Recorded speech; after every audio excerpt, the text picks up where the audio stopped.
Hello दोस्तों, सभी को नमस्कार। आज 21 अगस्त 2026 आए पढ़ते हैं आज की न्यूज़ के बारे में डिटेल एनालिसिस कि पहला जनसत्ता से लिया गया है दोस्तों कि जनगणना के समांतर जलवायु का समान सवाल कि जनगणना केवल एक नहीं बताती कि देश में कितने लोग हैं, बल्कि यह भी बताती है कि राज्य अपने समाज को किस किस नज़र से देख रहा है और भविष्य की चुनौतियों को किस प्रकार समझना चाहता है। आए पढ़ते इस न्यूज़ के बारे में कि जनगणना के समांतर जलवायु का सवाल है। इस लेख का यह कुशाग्र राजेंद्र द्वारा लिखा गया है कि जनगणना केवल जनसंख्या की गिनती नहीं, बल्कि यह समाज और भविष्य की चुनौतियां, विशेषकर जलवायु परिवर्तन के प्रभाव को समझने का एक माध्यम है। कि मुख्य बातें हैं कि शीर्षक उद्देश्य जनगणना जलवायु परिवर्तन की समस्याओं को एक साथ जोड़कर देखना, और जनगणना का काम सिर्फ नागरिकों को गिनना नहीं, बल्कि बदलती प्राकृतिक परिस्थितियों के बीच समाज की स्थिति का विश्लेषण करना। और जलवायु परिवर्तन की चुनौतियां देश के विभिन्न क्षेत्रों में बढ़ रही पर्यावरणीय आपदाओं जैसे भीषण गर्मी, लू, अत्यधिक ठंड, असमय और तीव्र भारी बारिश, बाढ़ या बुंदेलखंड और दक्षिण भारत का जल संकट, तथा हिमालयी क्षेत्रों में भूस्खलन और हिमनद झीलों के फटने या ग्लोब का जिक्र किया गया है। और समाज और आर्थिक प्रभाव लेख के अनुसार यह प्राकृतिक बदलाव सीधे तौर पर लोगों की सेहत और रोजगार, स्वास्थ्य, विस्थापन और स्थानीय अर्थव्यवस्था को प्रभावित कर रहे हैं।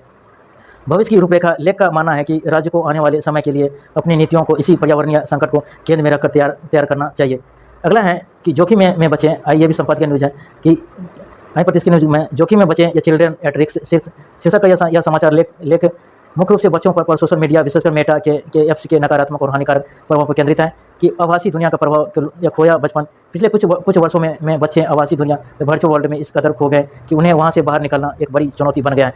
सामाजिक दूरी दुनिया भर के करोड़ों बच्चे सोशल मीडिया की लत से प्रभावित है, जिसके कारण वे समाज और अपने परिवारों से पूरी तरह कट चुके हैं। मेटा पर आरोप है कि कानूनी मामले या अदालती या कटघरे में बच्चों को सोशल मीडिया की लत लगाने और उन्हें सुरक्षा न देने की मामले में मेटा कानूनी जांच के घेरे में है। और अमेरिका के कई राज्यों ने इसके संचालन में बदलाव की मांग की है और जानबूझकर लत लगाना और संबंधित पक्षों के संघीय अदालतों में आरोप लगाया है कि मेटा ने अपने ऐप्स इस तरह डिजाइन किया है कि बच्चों को उनकी आदत लग गए हैं, वे ऐप्स पर ज़्यादा समय बिताते हैं और कंपनी उनका डेटा जमा कर सके। गोपनीयता का उल्लंघन मेटा पर आरोप है कि 13 वर्ष से कम उम्र के बच्चों का डेटा माता पिता की सहमति के बिना जमा करती है, जो संघीय कानून का सीधा उल्लंघन है। हालांकि मेटा ने अपना बचाव किया, लेकिन उसके तर्क कमजोर दिख रहे हैं। अगला है सुरक्षा बना मुनाफा, प्रभावी कदम न उठाना। और लेख में सवाल उठाया गया है कि जब विभिन्न प्लेटफॉर्म्स पर बच्चों की मौजूदगी अप्रत्याशित रूप से बढ़ रही थी, तो समय रहते जरूरी कदम क्यों नहीं उठाए गए।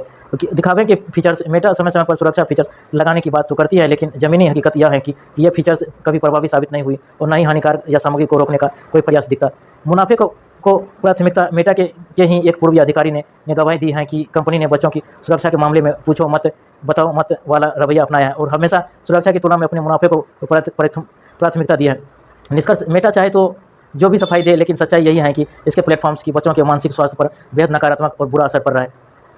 अदृश्य जंजीरें आए प्रतिष्ठित न्यूज़ के बारे में कि ये भी संपादकीय न्यूज़ है, इसके बारे में पढ़ते हैं कि विवाह और महिला की पहचान या मैरिज एंड वुमेन आइडेंटिटी। लेखा चर्चा करती है कि शादी के बाद एक महिला का नाम या गोत्र या पूरा जीवन बदल जाता है, फिर भी समाज में उसकी स्थिति या पुरुषों के सामने नहीं मानी जाती। रूढ़िवादी परंपरा या पाखंडी या कंजर्वेटिव या ट्रेडिशन या हाइपोक्रेसी, समाज में विधवा जैसे शब्दों का उपयोग और महिलाओं को लेकर बनी रूढ़िवादी धारणाएं उनकी प्रगति को रोकती है।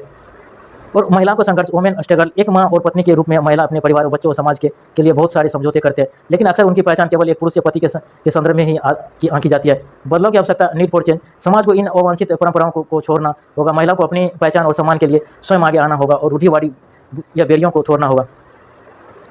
अदृश्य जंजीरें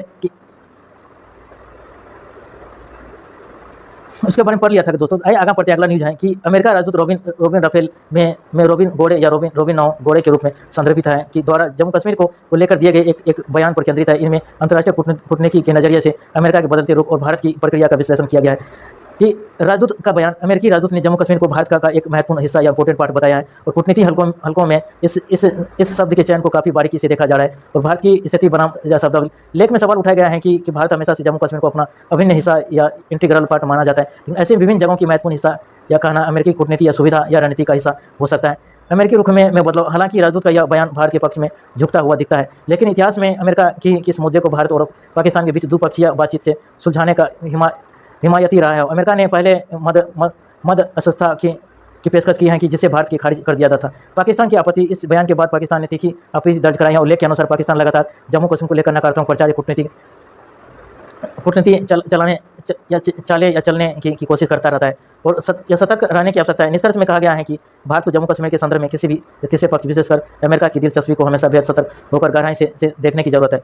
अगला है कूटनीति यह संदेश है कि यह लेख अमेरिका के राजदूत रोबिन राफेल द्वारा इसके बारे में पढ़ लिया दोस्तों। इसका यही था न्यूज़ कि कूटनीति संदेश ये दिया गया है कि इसमें इसके बारे में ये पढ़ लिया था।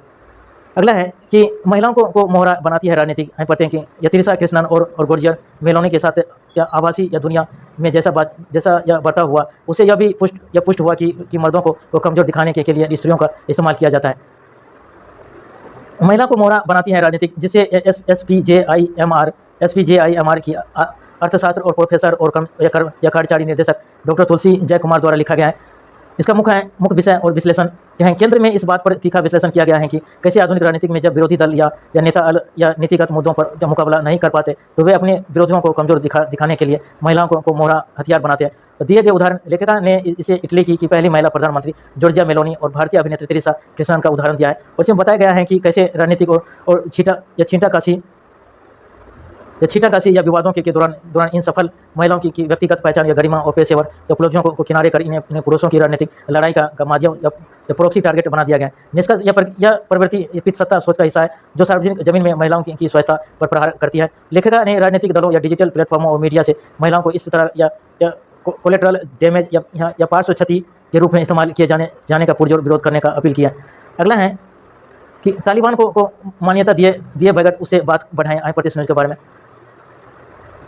यह इमेज हिंदुस्तान अखबार के नजरिया संपादकीय कॉलम की एक क्लिपिंग है। इस ओपनिंग में शीर्षक है कि तालिबान को मान्यता दिए बगैर उसे बात बढ़ाएं, जिसे यह प्रसिद्ध विदेश नीति विश्लेषक हर्ष बी पंत ने लिखा है कि मुख्य सारांश कि ऐतिहासिक संदर्भ या काबुल तालिबान के नियंत्रण 15 अगस्त 1921 के बाद में राजनीतिक परिदृश्य का विश्लेषण किया गया है। यह कूटनीति या दृष्टिकोण स्ट्रेटेजिक अप्रोच। लेखिका का तर्क है कि भारत को तालिबान या प्रशासन को औपचारिक रूप से राजनीतिक वैधता मान्यता व्यवहारिक राजनीति के लिए कूटनीतिक बातचीत जारी रखनी चाहिए। और क्षेत्रीय सुरक्षा मानवीय चिंताओं में इसमें अफगानिस्तान में सुरक्षा स्थिति, मानवीय संकट और भारत के हितों की रक्षा के ध्यान केंद्रित करने की बात कही गई।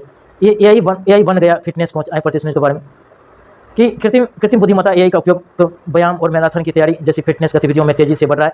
और लेख की मुख्य बिंदुओं का संक्षिप्त सारांश इस प्रकार है कि एआई की भूमिका फिटनेस से जुड़ी या पेचीदा या जानकारियों को आसान तरीके से समझाने में एआई काफ़ी मदद साबित हो रहा है और यात्रा क्षेत्र में भी उपयोगी। इसके जरिए व्यक्तिगत या प्राथमिकता बजट के अनुसार यात्रा या योजना या ठहरने की जगहों को खोजने में आसानी हो रही है। और शारीरिक मुद्रा या पोस्चर विश्लेषण या मुख्य छवि में एक महिला को स्क्वाट या पोजीशन में दिखाया गया है, जहां एआई या रियल टाइम में उसकी शारीरिक मुद्रा, जोड़ों के कोण या रेप्स को ट्रैक कर रहा है। और सीमाएं या पेशेवर मदद का महत्व। हालांकि एआई मददगार है, लेकिन यह किसी प्रमाणित या पर्सनल ट्रेनर या चिकित्सा विशेषज्ञ की जगह पूरी तरह से नहीं ले सकता। सावधानी बरतें कि भारी वजन उठाने या इंजरी चोट से उभरने या किसी विशेष स्वास्थ्य स्थिति में हमेशा एक योग कोच या डॉक्टर से सीधी सलाह लेनी चाहिए। या टखनों में ताकत बनाए रखिए। आई प्रतिशत इस न्यूज के बारे में दिन भर कुर्सी पर बैठे रहने के कारण कमर व घुटनों में दर्द की समस्या हम है। इस दर्द का कारण या टखनों से जड़कर भी हो सकती है। शरीर के इस जोड़ की सेहत पर अक्सर हमारा ध्यान कम ही जाता है। आई प्रतिशत न्यूज के बारे में कि टखनों या एंकल की मजबूती या देखभाल के बारे में, जिसमें बताया गया है कि दिन भर कुर्सी पर बैठे रहने के कारण होने वाले पीठ या घुटने के दर्द का एक मुख्य कारण टखनों की अकड़न भी हो सकती है। टखनों की अकड़न को कैसे पहचानें या दीवार का टेस्ट। दीवार के सामने खड़े होकर पैर के अंगूठे को दीवार से करीब या 4 इंच दूर रखें और पूरी एड़ी जमीन पर टिकाएं और हुए घटने को आगे बढ़ाएं। और यदि घुटना आसानी से दीवार को छू लेती हैं तो टखने लचीले या अगर दर्द या खिंचाव महसूस हो तो यह अकड़न का संकेत है। चाल बदलाव। अगर आप चलते या दौड़ते समय सामान से अलग तरीके से पैर रखे हैं तो टखने की कमजोरी हो सकती है। टखनों के लिए आसान व्यायाम या एक्सरसाइज, पैर उठाना या स्ट्रेचिंग या पैर को फर्श सीधा रखकर बैठे, एक तौलिया या चौड़ी पट्टी को पैर के तलवे के नीचे फंसाकर या दोनों हाथों से इसे अपनी तरफ खींचें। वैसे कुछ सेकंड या होल्ड करें और फिर छोड़ें। तो टखने की घुमाना या एंकिल रोटेशन, पैरों को जमीन से थोड़ा ऊपर उठाएं। इसके बाद टखनों या क्लॉकवाइज या घड़ी की दिशा में और एंटी क्लॉकवाइज विपरीत दिशा में या गोल घुमाएं और रोजाना दोहराएं। इस व्यायामों में कम से कम 80 से 10 सेट रोजाना करने से पैरों और जोड़ों का ब्लड सर्कुलेशन बेहतर होता है। अगला महत्वपूर्ण सावधानियां। कुर्सी पर बैठते समय पैरों को बहुत देर तक मोड़कर या क्रॉस करके न रखें। और यदि टखनों में लंबे समय तक तेज दर्द, सूजन या चलने में गंभीर समस्या बनी रहे तो खुद से इलाज करने के बजाय किसी डॉक्टर या फिजियोथेरेपिस्ट से सलाह लें। और चिकित्सा व स्वीकृतिकरण, मेडिकल डिस्क्लेमर, यह जानकारी केवल सम्मान, जागरूकता और शिक्षा के उद्देश्य से है। इसे पेशेवर या चिकित्सा सलाह या निदान या उपचार का विकल्प नहीं माना जाना चाहिए। किसी भी व्यायाम को शुरू करने से पहले अपने चिकित्सक से परामर्श लें। पिछले 1 साल में खाद्य तेल की कीमतों में 12 से लेकर 15% की बढ़ोतरी हुई है। अनुमान त्योहारों तक खाद्य तेल की कीमत में राहत के आसार कम है। प्रतिशत न्यूज के बारे में कि भारत में खाद्य तेल या एडिबल ऑयल की कीमतों या आयात या इंपोर्टेंट से जुड़ा या मुख्य बातें नीचे संक्षेप में दी गई हैं। समाचार शीर्षक पिछले एक साल में खाद्य तेल की कीमतों में 12 से लेकर 15% की बढ़ोतरी हुई। त्योहारों तक खाद्य तेल की कीमतें में राहत के आसार काफी कम है और खाद्य तेल का आयात जुलाई महीने में खाद्य तेल का आयात लगभग 3.5% बढ़ा है। अतिरिक्त आंकड़े 8.3% की बढ़ोतरी पाम ऑयल की कीमतों में इस साल जुलाई में देखी गई है और 60% हिस्सेदारी अकेले पाम ऑयल की है जो भारत कुल आयात करता है और 11.9 करोड़ टन खाद्य तेल का आयात बीते महीनों में दर्ज किया गया है और बाजार की स्थिति की सस्ते होने की उम्मीद कम। वैश्विक बाजार में तेजी और त्योहारों की मांग के कारण फिलहाल कीमतों में कमी आने की संभावना नहीं है और तिलहन की बुआई, हालांकि तिलहन या ऑयल सीड की बुआई बढ़ी है लेकिन इसका सीधा फायदा घरेलू बजट को तुरंत नहीं मिलने वाला है।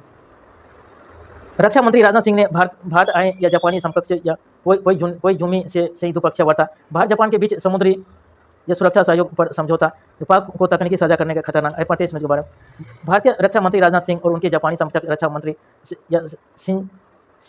शिजिरो या कोई जूमी के बीच 20 अगस्त 2026 को नई दिल्ली में हुई द्विपक्षीय बैठक को दर्शाती है। समुद्री सुरक्षा सहयोग पर समझौता, दोनों देशों ने हिंद प्रशांत क्षेत्र में शांति सुरक्षा को बढ़ावा देने के लिए समुद्री सुरक्षा सहयोग या मेरीटाइम या सिक्योरिटी कोऑपरेशन पर एक महत्वपूर्ण व्यवस्था विज्ञापन MOA हस्ताक्षर किया है और इसके तहत दोनों देशों के नौसेना के बीच सूचना साझाकरण और समन्वय को बढ़ावा दिया जाएगा। और पाकिस्तान की चेतावनी, समाचार के नीचे की सुर्खी में राजनाथ सिंह द्वारा जापान को आगाह करने का उल्लेख किया है कि पाकिस्तान को उन्नत रक्षा तकनीकी साझा करना खतरनाक साबित हो सकता है और द्विपक्षीय रक्षा मजबूती, दोनों नेताओं ने विशेष रूप से रक्षा उपकरणों को तकनीकी संयुक्त उत्पादन और मेक इन इंडिया के फ्रेमवर्क के तहत आपसी सहयोग को और गहरा करने पर विस्तृत चर्चा की गई। त्वचा कैंसर को लौटने से रोकेगा टीका है 35 न्यूज के बारे में कि हेडलाइन से त्वचा कैंसर को लौटने से रोकेगा टीका। लक्ष्य है यह टीका उन मरीजों के लिए जिनकी त्वचा कैंसर विशेषकर खतरनाक प्रकार के मेलानोमा की सर्जरी हो चुकी है ताकि भविष्य में कैंसर कोशिकाओं को वापस आने या शरीर के अन्य हिस्सों में फैलने से रोका जा सके। और पर्सनलाइज या वैक्सीन थेरेपी हर मरीज के लिए अलग टीका है। यह कोई पारंपरिक टीका नहीं जो स्वस्थ लोगों को कैंसर से बचाने के लिए पहले लगाई जाए।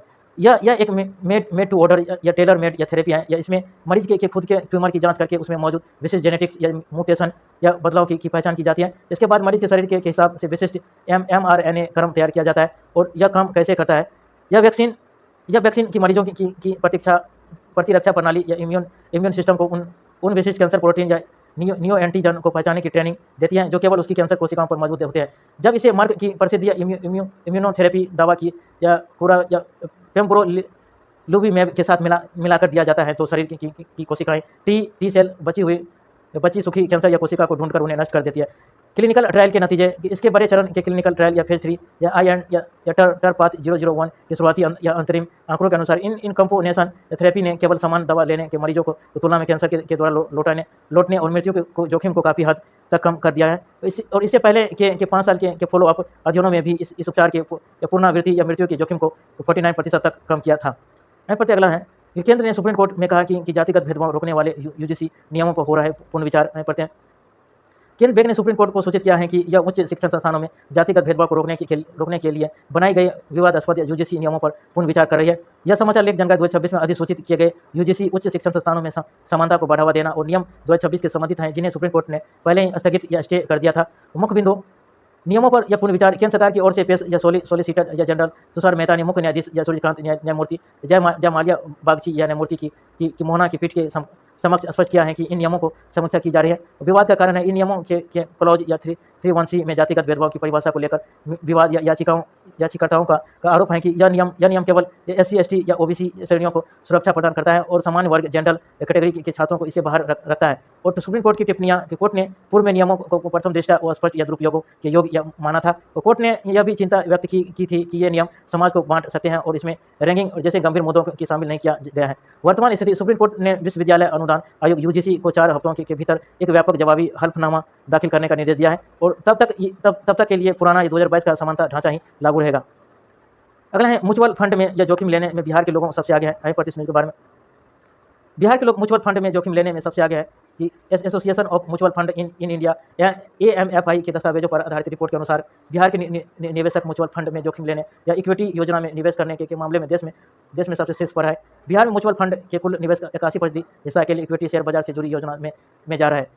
अगला मुख्य बिंदु है कि शीर्षक जोखिम भरे निवेश इक्विटी फंड के मामले में बिहार पूरे देश में पहले पायदान पर है। इक्विटी का दबदबा, बिहार में होने वाले या कुल म्यूचुअल फंड निवेश का 81% हिस्सा सीधे शेयर बाजार आधारित इक्विटी या स्क्रीनिंग में जा रहा है। अन्य मुख्य राज्य इस सूची में बिहार के बाद या झारखंड 80%, दूसरे स्थान पर राजस्थान 79%, तीसरे स्थान पर है। और शहरों का क्रेज है कि उत्तर प्रदेश में लखनऊ के बाद कानपुर में इक्विटी म्यूचुअल फंड का सबसे अधिक क्रेज देखा जा रहा है।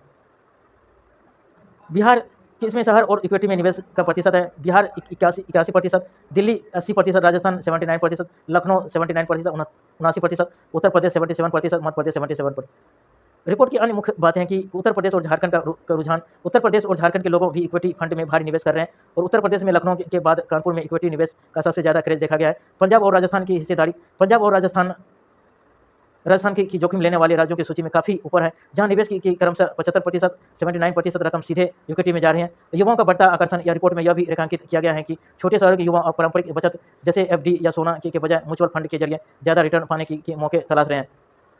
अगला है उत्तराखंड के वनों में मिली मुस्कुराती या मकड़ी। प्रतिष्ठित न्यूज़ के बारे में, उत्तराखंड के वनों में मिली मुस्कुराती मकड़ी या हिमालयन हैप्पी फेस स्पाइडर की खोज के बारे में वैज्ञानिक ने इस दुर्लभ या नई प्रजाति का या आधिकारिक या नाम या टेरिडायोड या हिमालय रखा है कि मुख्य विशेषताएं और खोज। इंसानी चेहरे जैसे की आकृति, इस नन्ही पकड़ी को पीठ या उदर पर लाल काले सफ़ेद रंगों से बनी एक ऐसी आकृति है जो हूबहू इंसानों मुस्कान या स्माइली फेस जैसी दिखती है। 32 रंग या पैटर्न या शोधकर्ताओं ने इस प्रजाति में 32 अलग अलग रंगीन विविधताओं या मॉर्फ्स की पहचान की है। वो भौगोलिक स्थिति, यह दुर्लभ या मकड़ी उत्तराखंड के उच्च पर्वतीय क्षेत्रों 2000 मीटर से अधिक ऊंचाई पर जैसे मक्खू या ताला और मंडल के जंगलों में खोजी गई है।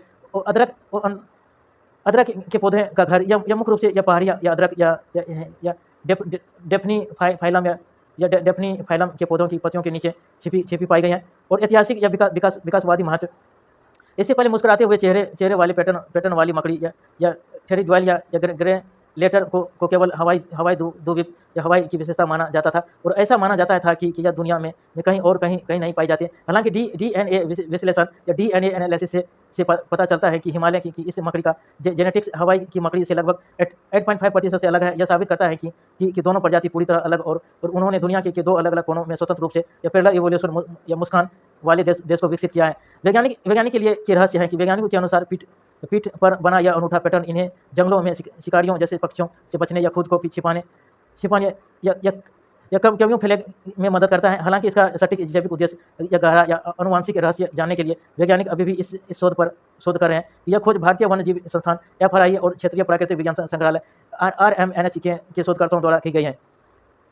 अगला पेरिस समेत 30 शहरों का अध्ययन कर बना प्लान है। प्रतिष्ठित के बारे में कि पेरिस समेत दुनिया के 30 बड़े शहरों या गहन अध्ययन किया है कि वैश्विक स्तर की योजनाएं शामिल है। पेरिस, न्यूयॉर्क, लंदन जैसे विकसित शहरों की बेहतरीन या नागरिक सुविधाओं को इसमें शामिल किया गया है और परिवहन या ट्रांसपोर्ट या पार्किंग, पर्यटन या टूरिज्म को बेहतर बनाने के लिए वैश्विक स्तर के मॉडलों का अध्ययन किया गया है। युवाओं पर केंद्रित विकास, इस योजना का एक बड़ा हिस्सा युवाओं की जरूरतों, रोजगार या अवसरों को ध्यान में रखकर तैयार किया गया है। तो शहर में आधुनिक इंफ्रास्ट्रक्चर और डिजिटल हब बनाने में जोर है। ट्रैफिक जाम या पार्किंग समस्या का समाधान, दिल्ली में बढ़ती गाड़ियों की संख्या के कारण होने वाले जाम की समस्या से निपटने के लिए कड़े कदम उठाए जाएंगे और आधुनिक पार्किंग मैनेजमेंट सिस्टम विकसित किया जाएगा। और शाहजहानाबाद का पुनरुद्धार या पुरानी दिल्ली के ऐतिहासिक क्षेत्र शाहजहानाबाद को संभालने और उसके प्राचीन गौरव को बहाल करने की विशेष योजना भी इस मास्टर प्लान का हिस्सा है।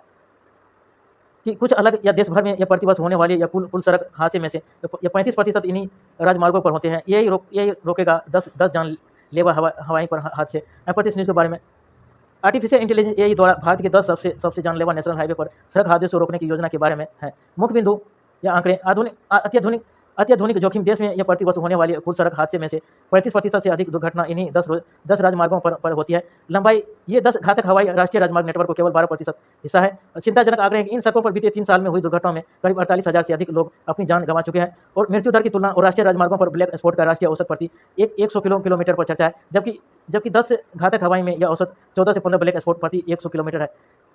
ये देश में सबसे घातक राजमार्ग लेख के अनुसार कि NH 44 दिल्ली कन्याकुमारी हादसे में 8,520 लोगों की मौत और NH 48 दिल्ली चेन्नई मुंबई हादसे में 7,110 की मौत और NH 9 19 दिल्ली कोलकाता 14,200 हादसे में या 5,840 मौतें। NH 27 या पोरबंदर या सिलचर या दुर्घटना में 5,500 लोगों की मौत।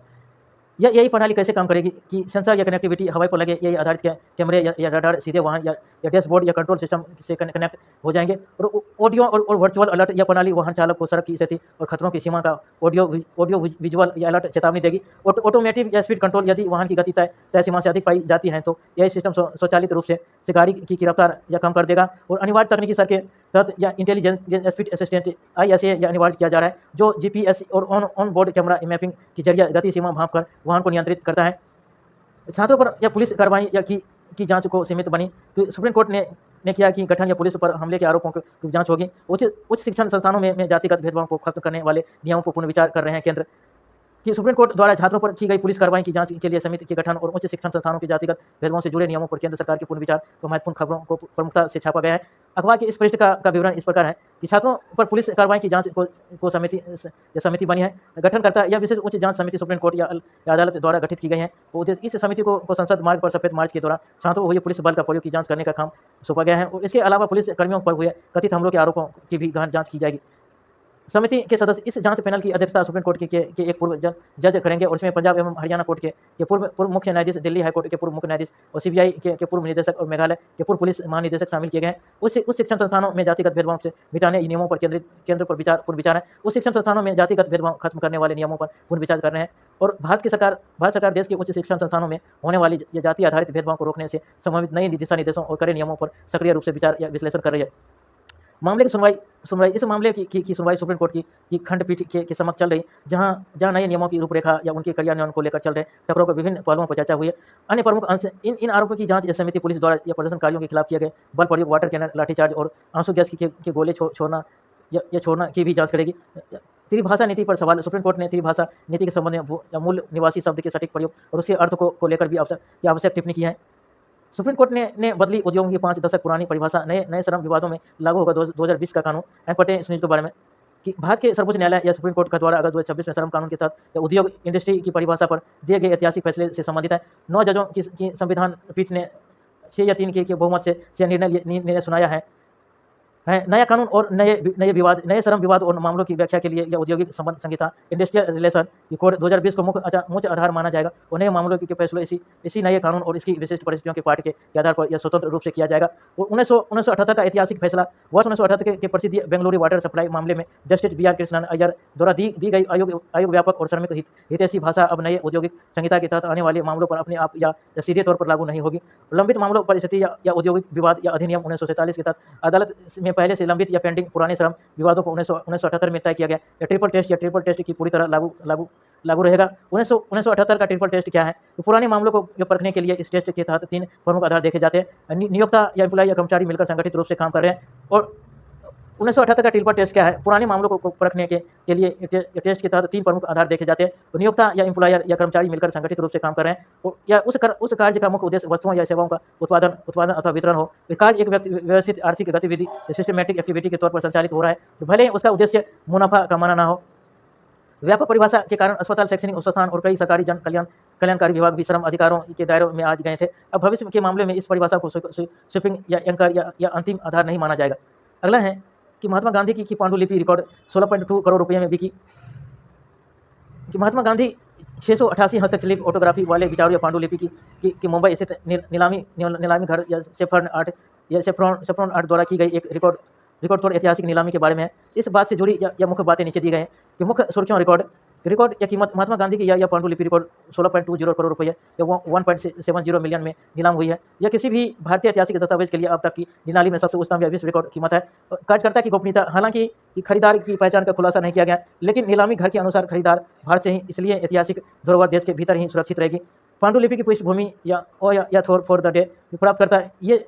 ये संदेश गांधी जी ने अपने बेहतर करीबी सहयोगी और स्वतंत्रता सेनानी या आनंद टी या हीरो रानी को लिखे थे। वो भावनात्मक इतिहास हिंगो रानी की पत्नी बीता के निधन के बाद उनके दुख को कम करने और मानसिक ढांचा बांधने के लिए गांधी जी ने 23 महीनों के तक रोजाना अपने हाथों में से यह संदेश लिखे थे। उन्हें बाद में थॉट फॉर द डे के थॉट पर भी नामक पुस्तक से भी संकलित किया गया है। मुख्य बिंदु है कि 688 संदेशों के सत्य, अहिंसा, ब्रह्मचर्य, अपरिग्रह, निर्भयता, धार्मिक समानता व अस्पृश्यता निवारण, स्वराज्य सेवाओं जैसे गहरे या नैतिक या आध्यात्मिक विषयों पर चर्चा की गई है। नीलामी की अन्य महत्वपूर्ण वस्तुएं कीमतें गांधी या फ्रॉम द कनेक्शन या ऑफ द आनंद की हीगो रानी नामक इस संपूर्ण नीलामी में कुल 86 खंड लॉर्ड्स ऑफ शामिल थे, जिन्होंने अन्य महत्वपूर्ण भी भारी कीमतों पर बिकी है। मैसेज ऑन द गॉड, ईश्वर पर संदेश, ईश्वर और भगवद गीता पर गांधी जी के विचारों से जुड़ी 3 पांडुलिपियों 1.63 करोड़ रुपये बिकी। और पेटी चरखा या गांधी जी का बॉक्स या स्पिनिंग व्हील्स, पेटी चरख या सूत काटने के नियमों पर लिखे दो पत्र 1.02 करोड़ रुपये में नीलाम हुए। और हस्ताक्षरित या तस्वीर लिखते हुए गांधी जी की एक ऑटोग्राफ हुई है, जिसमें तस्वीर 78 लाख रुपये में बिकी। आर्थिक स्वतंत्रता पर दस्तावेज या आर्थिक स्वतंत्रता से जुड़े गांधी जी के पत्र या टेलीग्राम और पोस्ट कार्ड का सेट 57.60 लाख रुपये में बिका। ईडी की शक्तियों पर फिर सुनवाई करेगा सुप्रीम कोर्ट। आए पढ़ते हैं इसके बारे में कि प्रवर्तन निर्देशालय ईडी की शक्तियों को चुनौती देने वाली या पुनर्विचार याचिकाओं पर सुप्रीम कोर्ट की सुनवाई से संबंधित है। मुख्य समाचार विवरण। ईडी की शक्तियों पर फिर सुनवाई करेगा सुप्रीम कोर्ट कि सुप्रीम कोर्ट ने prevention of the money laundering act PMLA के तहत प्रवर्तन निर्देशालय ईडी को मिली गिरफ्तारी या संपत्ति की कुर्क करने या तलाशी जब्ती की या शक्तियों को बरकरार रखने वाले अपने 2022 के फैसले के खिलाफ दायर पुनर्विचार याचिकाओं पर सुनवाई करने के लिए सहमति दे दी है। नई पीठ का गठन मामले की तत्कालिकता को देखते हुए मनुष्य न्यायाधीश सीजेआई या सूर्यकांत जस्टिस या यो मालिया बागची और जस्टिस बी मोहना एक नई 3 सदस्यों पीठ इस मामले की सुनवाई करेगी। प्रमुख कानूनी या मुद्दे याचिका में प्रमुख रूप से पीएमएलए के तहत दोष साबित करने की या उल्टी जिम्मेदारी रिवर्स बर्डन का प्रूफ आरोपित या ईसीआई या इन्फोर्समेंट केस इन्फॉर्मेशन रिपोर्ट की प्रति न देना और जमानत की कड़ी शर्तें या धारा 45 जैसी मुद्दों को दोबारा रखने की मांग की गई है। कि ऊर्जा सुरक्षा के लिए जरूरी है नया खनन कानून।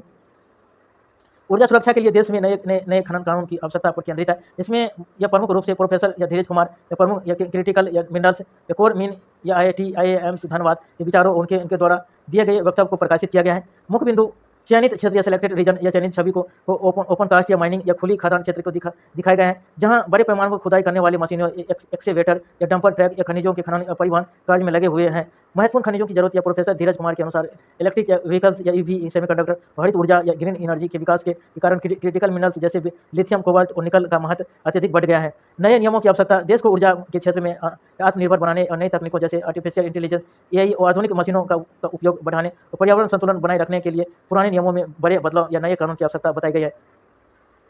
महीने भर में 30% बढ़े चीनी के दाम। केंद्र सरकार द्वारा एक्शन में 10 लाख करोड़ के चीनी आयात की इलाज। पढ़ते हैं देश में चीनी दामों पे हुए बढ़ोतरी और उस पर सरकार का करेक्ट एक्शन का रिपोर्ट दिखाई गए। मुख्य समाचार है कि शीर्षक मुख्य खबर है कि महीने भर में 30% बढ़े चीनी के दाम। देश में एक महीने के भीतर चीनी की कीमतों में लगभग 30% का उछाल देखने को मिला है। केंद्र सरकार का एक्शन बढ़ती कीमतों पर लगाम लगाने के लिए केंद्र सरकार ने तुरंत 10 लाख टन चीनी की आयात या इंपोर्ट पर मंजूरी दी है। भारतीय चीनी मिल संघ ISMA को पक्ष या कतरन में नीचे की तरफ एक विशेष खंड या जिसका शीर्षक है टैक्स छूट मिले तो जल्द चालू हो सकती है मिले जिसमें ISMA के महानिर्देशक या DG प्रकाश या नायक नवरे का बयान और फोटो शामिल है। और संघ का कहना है कि चीनी मिले या समय से 15 से 20 दिन पहले उत्पादन शुरू करने के लिए तैयार है।